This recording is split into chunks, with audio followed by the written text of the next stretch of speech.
if you do not want to keep track of strokes gained, keep track of these four things. Was my tee shot in play and did it give me a chance at the green? What is my scoring average from inside of 150 yards? When I am chipping, how often am I getting it inside of 20 feet? And then what is my putting average from inside of 8 feet?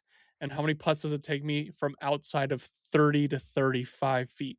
If you keep track of those things, it's going to expose the most important parts of scoring, and it's going to allow you to plan your practice better. Let's face it, the majority of us do not have a ton of time to practice. And even if you do have a ton of time to practice, or if it's your job, you want that practice to be efficient. So no matter how much time you have, we can always be working on how we're optimizing our time and our energy because I mean, you're playing professionally.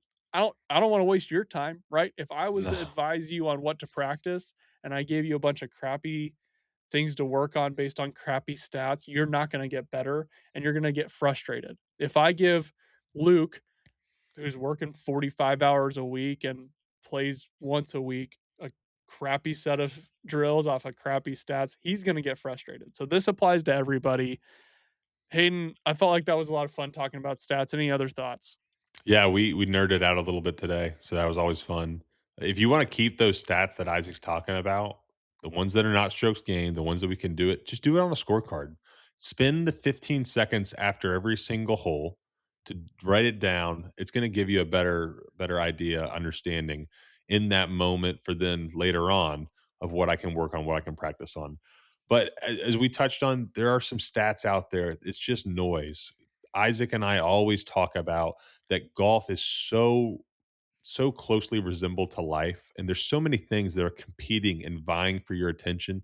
Don't focus on the stat categories that are too distracted. Don't focus on the stat categories that won't make you a better golfer. If you do, it's just you're putting your time, you're putting your eggs in the wrong basket, right, Isaac? Spot on. And I'll do you one better on those drills that we were just talking about, or the stats we were talking about keeping. If you don't want to keep strokes gained, I'll do you one better. I'm gonna make a PDF. We're gonna make it completely free. We're gonna throw it in the description. You can go download that. Has it been made yet? Nope. Will it be made by the time this thing comes out? Absolutely. And then that way, I'll put a little tracker in there so you can print it out, or you can copy and paste it into your notes if you want to keep track of those stats.